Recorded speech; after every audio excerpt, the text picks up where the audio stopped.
तो एक बार फिर से आप सभी का स्वागत कर रहा हूँ मेरे इस नए वीडियो के साथ। यहाँ हम देख रहे हैं वृषभ लगन वाले जातकों के लिए। और वृषभ लगन का अगर आपका चार्ट है तो जो मार्च का महीना आने वाला है अभी ये लगभग तीसरा महीना रहेगा इस नए साल का। ये आपके लिए किस प्रकार से बीतेगा तो आप अपना जो लगन चार्ट है अभी इस तरीके से स्क्रीन पे देख पा रहे हैं। ये कुछ आपके ही चार्ट में ये ग्रहों की प्लेसमेंट जो आपको नजर आ रही है। ये गोचरीय स्थितियां हैं इन ग्रहों की और ये गोचरीय स्थितियां मार्च के अकॉर्डिंग आपको दिखेंगी यहाँ। हालांकि ये गोचरीय स्थितियों में कुछ बदलाव जरूर हो सकते हैं मंथ के मध्य में। लेकिन कुल मिलाकर अगर गोचर को अप्लाई किया जाएगा तो इसी तरीके का आपको गोचर देखने को मिलेगा। अब हम आगे बढ़ जाते हैं और सबसे पहले इस वीडियो में विचार कर लेते हैं कि कौन सा ग्रह कहाँ गोचर करेगा, कब वक्री होगा वगैरह। तो सबसे पहले अगर देखा जाएगा यहाँ अगर हम गोचरीय स्थितियों को देखते हैं तो सूर्य पर विचार करेंगे। सबसे पहले सूर्य 15 मार्च तक कुंभ राशि में गोचर में रहने वाले हैं और इसके बाद इनका गोचर मीन राशि में होगा। बुध का गोचर देखा जाए तो बुध मीन में वक्री रहेंगे 20 मार्च तक के लिए।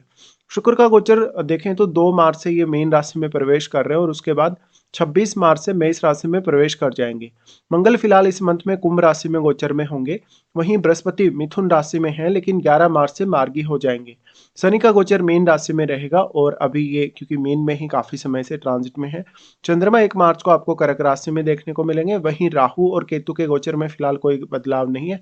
जहां पर राहु कुंभ राशि में गोचर में थे वहीं केतु अब सिंह राशि में ट्रांजिट में रहने वाले हैं। तो अब हम देख लेते हैं किस प्रकार से आपके लिए ये ट्रांजिट के ओवरऑल जो रिजल्ट है इस महीने में वो रहेंगे। शुक्र की सबसे पहले हम चर्चा करेंगे क्योंकि शुक्र आपके लग्नेश हैं और हम हमेशा लग्नेश से ही स्टार्ट करते हैं। शुक्र का गोचर देखा जाए तो वैसे शुक्र आपके चार्ट में लग्नेश होने के साथ साथ सिक्स्थ लॉर्ड भी हैं और इनका ट्रांजिट है अभी आपके 11वें घर में जहां शुक्र उच्च की स्थिति में रहेंगे। तो ये जो महीना है बेसिकली आपके लिए आर्थिक मामलों के लिए बहुत इंपॉर्टेंट रहेगा। जिन लोगों का भी कोई बिजनेस है, जिन लोगों का भी किसी भी तरीके से पब्लिकली कोई डील करते हैं, उन लोगों के लिए काफी अच्छी स्थिति होगी। शुक्र यहाँ उच्च की स्थिति में है और शुक्र का अगर गोचर देखा जाए तो 2 मार्च से ये मीन में प्रवेश कर रहे हैं। तो लगभग 26 मार्च तक जब तक शुक्र आपके 12वें घर में ट्रांजिट नहीं करने लगते तब तक आपको कहीं पैसा अगर फंसा है वो पैसा मिलेगा। साथ में आपके लिए कुछ नया इनकम सोर्स बनाने के लिए काफी अच्छी स्थिति है। शुक्र यहाँ पे क्योंकि अब वो सिक्स लॉर्ड भी होके आ रहे हैं यहाँ पे।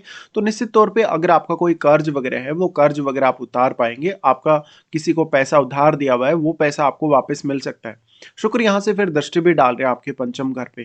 पंचम घर पे शुक्र उच्च का होकर दृष्टि डाले तो ये क्रिएटिव स्किल्स के लिए काफी अच्छा होगा। साथ साथ में आपका किसी से कोई फ्रेंडशिप है, अफेयर वगैरह है तो वो और ज्यादा बेटर होगा। हालांकि यहाँ पंचम भाव में बैठे हुए ग्रह पर विचार आप अवश्य कर लीजिएगा। तो जो शुक्र का ट्रांजिट है ये जो आपके 11वें घर में शुक्र ट्रांजिट कर रहे हैं ये काफी अच्छा आपको फायदा देंगे। उसके बाद ये प्रवेश कर रहे हैं 12th हाउस में। 12th हाउस में शुक्र के प्रवेश से आपका जो पैसा है बहुत ज्यादा खर्च होगा। आपका कोई बहुत बड़ा पेंडिंग खर्चा भी हो सकता है जो कि मोस्टली आपकी कोई लग्जरी वस्तु पे होगा। शुक्र के 12वें घर में जाने से मैरिड लाइफ के लिए ये अच्छा नहीं माना जाएगा। अगर आपके 12वें घर में मान लो राहु केतु या ऐसा कोई ग्रह बैठा है, शनि जैसा ग्रह कोई बैठा है, तो मैरिज में आपको काफी दिक्कत आ सकती है। इस प्रकार का जो शुक्र होगा यहाँ दृष्टि डालेगा आपके 6th हाउस पे। तो निश्चित तौर पे शुक्र आपको काफी हेल्प करेगा आपकी रूटीन लाइफ और आपके ऑफिस से रिलेटेड कार्यों में। लेकिन यहाँ पर जो आपको बेसिकली जो समस्या आने वाली है वो मुख्य तौर पे अपने जो पैसा बचाया, वो पैसा जो आप खर्च करना चाहते हैं उसको लेके आप अच्छे से प्लान नहीं कर सकेंगे। साथ में अगर आपका किसी से कोई फ्रेंडशिप है, कोई रिलेशनशिप वगैरह चल रहा है तो वो और ज्यादा बेटर हो सकता है। शुक्र 12वें घर में जाने से मैरिड लाइफ के लिए इसलिए अच्छा नहीं माना जाएगा क्योंकि किसी से भी आपका कोई फ्रेंडशिप है, अफेयर वगैरह है तो वो सामने आ सकता है। उसके बाद यहाँ देखते हैं बुध को। बुध अभी वक्री स्थिति में चल रहे हैं और वो दूसरे घर के स्वामी और 5वें घर के स्वामी हैं आपके चार्ट में और वो भी आपके यहाँ 11th हाउस में ही है।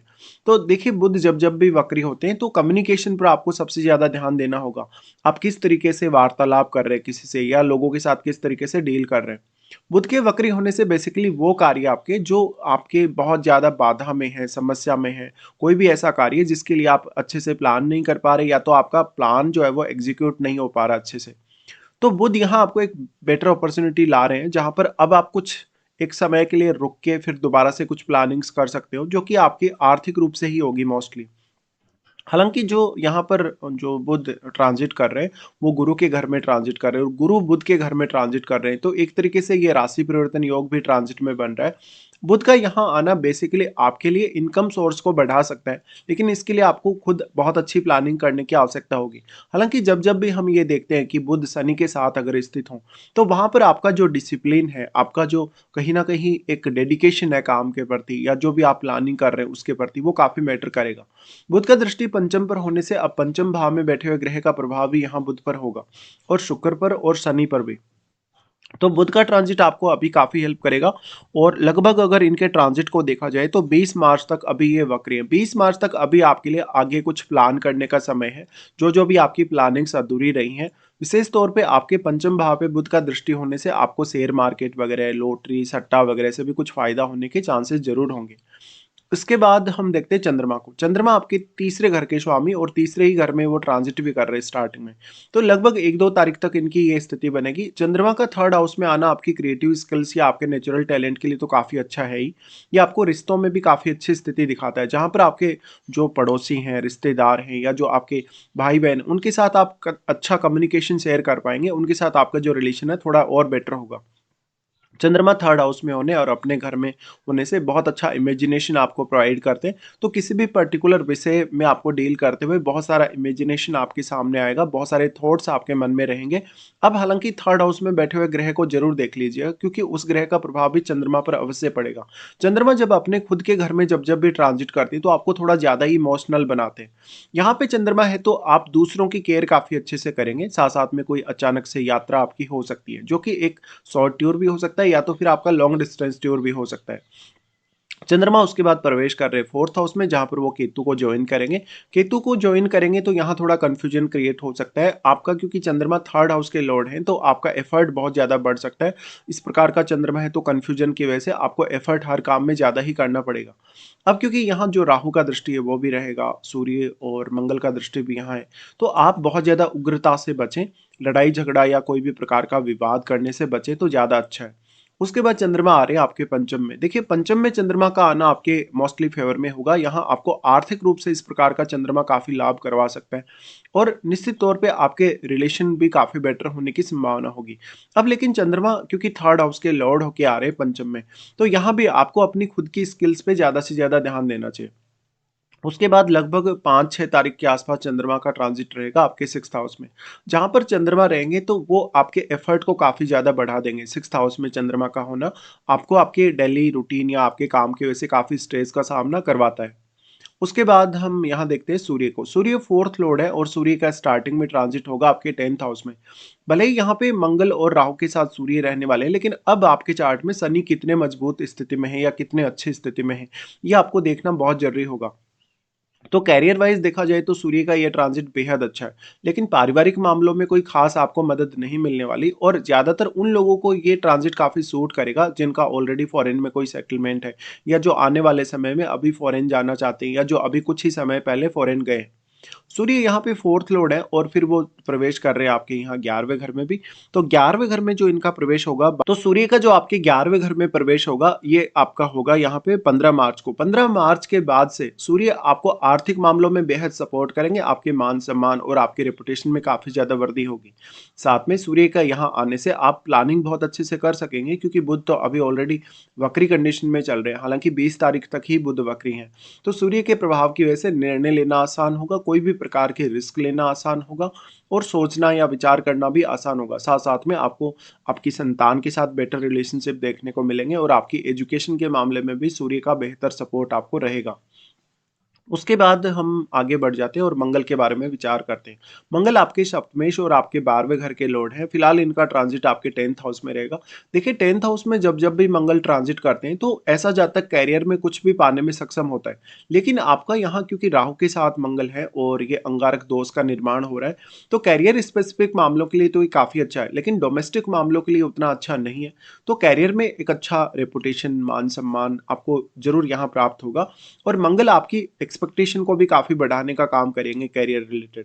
तो करियर में कितना भी इस समय आप आगे बढ़ सकते हैं या करियर के लिए आने वाले समय के लिए कुछ प्लानिंग करना चाहिए तो आप वो भी कर सकते हैं। मंगल का दृष्टि यहाँ लगन पर होगा तो आपका एनर्जी लेवल बेटर होगा, आपका कॉन्फिडेंस बहुत बेटर होगा, आप पूर्ण रूप से डेडिकेशन के साथ अपना कार्य कर सकेंगे। लगन पर मंगल का प्रभाव होने से हम इसको स्वास्थ्य के लिए भी काफ़ी अच्छा मानते हैं और जातक कितना भी ज़्यादा एफर्ट कर सकता है। फिर इनका प्रभाव आपके यहाँ 4th हाउस पे होगा, जो कि बहुत अच्छा साबित नहीं होगा, क्योंकि यहाँ केतु पर मंगल का प्रभाव पड़ रहा है, तो ये काफ़ी ज़्यादा विवाद या तनाव की स्थिति बना सकता है आपके घरेलू मामलों में। फिर मंगल का प्रभाव पंचम पर होगा। पंचम पर मंगल प्रभाव डालें तो ये बहुत ज़्यादा सनकीपन आपको दिला सकता है, क्योंकि मंगल यहाँ राहु के साथ है। और यहाँ जो मंगल का पंचम भाव पर प्रभाव है वो आपको काफ़ी ज़्यादा क्विकली सोचने, विचार करने के लिए भी प्रेरित करेगा। तो आत्मविश्वास अच्छा देगा, कॉन्फिडेंस अच्छा होने से आप हर काम को अच्छे से प्लान कर सकेंगे। लेकिन बहुत ज़्यादा जल्दबाजी भी अगर आप करने जाएँगे तो आपको नुकसान होने की उतनी ही ज़्यादा संभावना बढ़ जाएगी। उसके बाद हम देख लेते हैं गुरु के ट्रांजिट को। गुरु आपके चार्ट में 8वें घर के स्वामी और आपके 11वें घर के स्वामी हैं। गुरु फिलहाल ट्रांजिट कर रहे हैं आपके दूसरे घर में, मिथुन राशि में। जहाँ पर अब क्योंकि सेकंड लॉर्ड है वो भी वक्री स्थिति में रहेंगे 20 तारीख तक। लेकिन गुरु के लिए खास बात ये है कि गुरु 11 तारीख से मार्गी होने जा रहे हैं। और इस बार इनकी जो स्पीड है वो काफ़ी तेज है। इसलिए फैमिली स्पेसिफिक जो भी काम है आपके, आपका वेल्थ से रिलेटेड, आपकी इनकम से रिलेटेड, आपका फैमिली वेल्थ के साथ-साथ आपका जो रहन-सहन है, खान-पान, उसमें अगर आप कुछ बदलाव करना चाहिए या ऐसे कोई डिसीज़न आप लेना चाहें तो ले सकते हैं।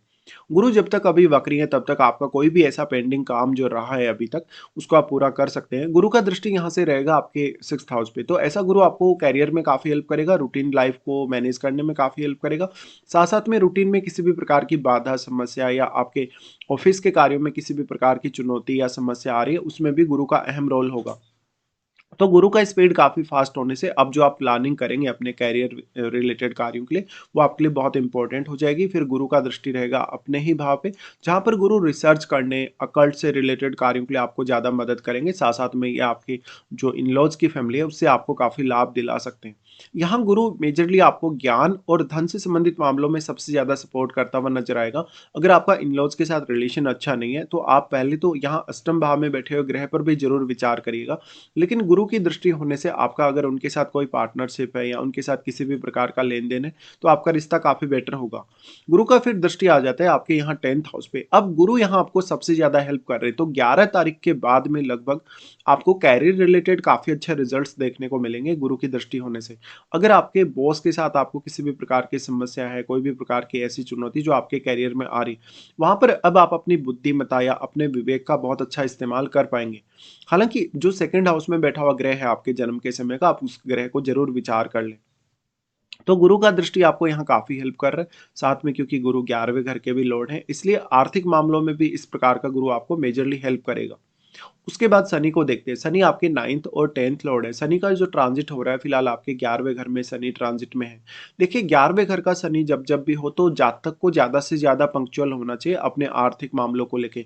ऐसा जातक दूसरों के लिए बहुत ज़्यादा सपोर्टिव तो होगा ही, साथ में वो अपने करियर में ऊँचाइयों तक जाने की क्षमता रखेगा। साथ-साथ में वो बहुत ज़्यादा डेडिकेशन के साथ, ईमानदारी के साथ या बहुत ज़्यादा पंक्चुअलिटी के साथ अपने कार्यों को करेगा। शनि यहाँ है तो कुछ हद तक आपके जीवन में बाध्यताएँ भी उतनी ही ज़्यादा हो सकती हैं। यहाँ पर आप अगर बहुत ज़्यादा लालची हो जाते हैं किसी भी कार्य के लिए, तो आपका लालच आपका साथ नहीं देने वाला उतना ज़्यादा। शनि इस स्थिति में आपको कभी भी उतना ज़्यादा पसंद नहीं करेंगे। शनि यहाँ आ रहे हैं तो आपको पूरा-पूरा डेडिकेशन दिखाना होगा अपने कार्यों में। लेकिन शनि इसलिए ज़्यादा इम्पोर्टेंट हो जाते हैं क्योंकि वो आपके 9th लॉर्ड भी हैं और 10th लॉर्ड भी, इसलिए करियर रिलेटेड मामलों में शनि का फिर भी रोल बहुत इंपॉर्टेंट है। शनि का यहाँ से दृष्टि आपके लगन पर है। लगन पर दृष्टि होने से ऐसा शनि आप में बहुत ज़्यादा डेडिकेशन लाएगा, बहुत ही ज़्यादा कहीं न कहीं आप अपनी ज़िम्मेदारियों को वहन करने में सक्षम बनेंगे। तो ऐसा शनि आपको इंडिविजुअल तौर पे काफ़ी ज़्यादा सक्षम बनाता है धीरे-धीरे। यहाँ से जो शनि ट्रांजिट कर रहे हैं 11वें घर में, इनका प्रभाव फिर आपके पंचम भाव पे होगा। तो पंचम भाव को लेकर भी अब आप उतने ही ज़्यादा सीरियस होंगे। साथ-साथ में आपकी संतान और आपके जो बाकी रिलेशन है, उनको लेके अच्छी प्लानिंग्स आप कर सकेंगे। साथ-साथ में जहाँ-जहाँ भी आपको कुछ दिक्कतें आ रही हैं, आपके लिए कोई भी स्पेसिफिक चुनौती आ रही है, समस्या आ रही है, उन समस्याओं से निपटने के लिए आप अच्छी प्लानिंग्स कर सकेंगे। इसके अलावा देखा जाए, तो फिर जो शनि का प्रभाव है आपके अष्टम पर रहेगा। यहाँ पे अगर देखा जाए तो शनि आपको मेजरली रिसर्च करने में काफ़ी हेल्प कर सकते हैं, अकल्ट में आपकी रुचि बढ़ा सकते हैं क्योंकि शनि गुरु के ही घर में ट्रांजिट भी कर रहे हैं और गुरु के ही घर पे दृष्टि भी डाल रहे हैं। इसलिए यहाँ आपको अपने इन-लॉज़ के साथ रिलेशन को लेकर भी काफ़ी ज़्यादा अच्छी स्थिति देखने को मिलेगी। वैसे भी गुरु का दृष्टि यहाँ है ऑलरेडी।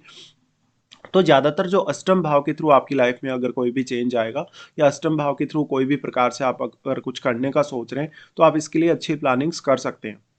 उसके बाद हम आगे बढ़ जाते हैं और राहु केतु के बारे में भी विचार कर लेते हैं। देखिए राहु अभी क्योंकि 10th हाउस में ट्रांजिट कर रहे हैं आपके, और 10th हाउस का जो राहु होता है कैरियर के लिए हम काफ़ी अच्छा मानते हैं। दूसरी तरफ यहाँ सूर्य और मंगल भी साथ रहेंगे, तो कैरियर वाइज ये मंथ बहुत ज़्यादा बेटर साबित होने वाला है। हालाँकि आपका जो डेडिकेशन है अपने काम में वो बहुत महत्वपूर्ण है। साथ में कैरियर के लिए अब आप किस प्रकार से आगे बढ़ते हैं, किस प्रकार से प्लानिंग करते हैं। 10th हाउस में कोई भी आपके जन्म के समय का ग्रह बैठा है उसको हालांकि जरूर विचार कर लीजिएगा। साथ साथ में यहाँ आपकी जो महादशा अभी जो करंटली चल रही है वो भी आपके लिए उतनी ही महत्वपूर्ण होगी। जो राहु का प्रभाव है यहाँ से अगर देखा जाए, तो राहु का सेकंड हाउस पे प्रभाव होगा, जहाँ राहु आपको काफ़ी ज़्यादा वेल्थी बना सकते हैं। अगर आपको राहु की महादशा वगैरह चल रही है तो फिर आपको कैरियर स्पेसिफिक जो फोकस है वो ज़्यादा रखना चाहिए। राहु का प्रभाव आपके वाणी स्थान पर होने से आपकी वाणी काफ़ी मैनिपुलेटिंग हो सकती है। अगर बुध आपके चार्ट में बहुत ही अच्छी स्थिति में, तो इस प्रकार का राहु बहुत ज़्यादा आपको सक्सेसफुल बना सकता है। राहु का प्रभाव फिर आपके फोर्थ हाउस पे भी होगा, जहाँ आपको केतु यहाँ घर से दूर करने का काम कर रहे हैं, या विदेश यात्रा करवाने या विदेश की तरफ आकर्षित कर रहे हैं। तो यहाँ परिवार से हो सकता है उतने बेटर रिलेशनशिप ना देखने को मिले, लेकिन कैरियर पर अगर आप फोकस करते हैं या कैरियर को आप जितना ज़्यादा समय देते हैं उतना ही ज़्यादा आपके लिए बेटर होगा। फिर राहु का दृष्टि आपके 6th पे होगा, जहाँ पर राहु हर तरीके से आपको प्रोटेक्ट करने की कोशिश करेंगे।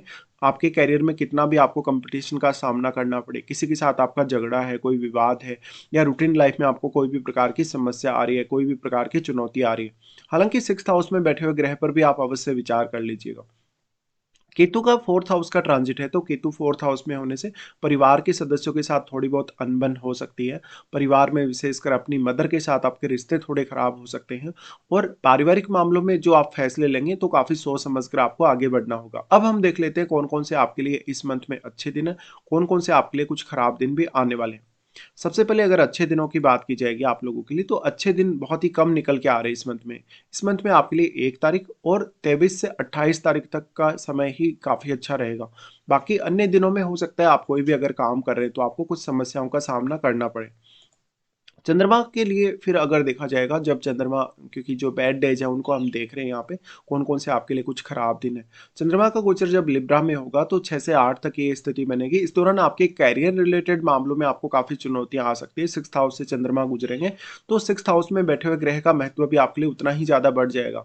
लेकिन ये 3 दिन के लिए किसी से भी विवाद करने से बचें। अगर कोई लोन वगैरह ले रहे हैं, आप ऐसी कोई जीवन में बड़ी रिस्क ले रहे हैं, तो उससे भी आपको बचना होगा। चंद्रमा का गोचर जब फिर धनु राशि में होगा तो 11 से 13 तक ऐसी स्थिति बनेगी। इस स्थिति के दौरान आपको मानसिक तौर पे काफी उतार चढ़ाव आ सकते हैं। हालांकि आर्थिक रूप से कोई बड़ा लाभ यहाँ आपको चंद्रमा दे सकते हैं। चंद्रमा की इस स्थिति की वजह से मुख्य तौर पे आपके लिए रिसर्च जैसे कार्यों में या अकल्ट से जुड़े कार्यों में मदद मिल पाएगी।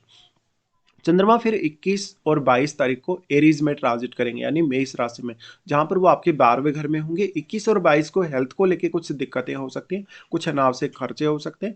साथ साथ में सेहत को लेके कोई बहुत बड़ा खर्चा हो, या आपका कोई गलत फैसला हो अपनी सेहत या अपने आर्थिक मामलों में, तो ये कुछ आपके लिए चुनौतीपूर्ण दिन रहेंगे।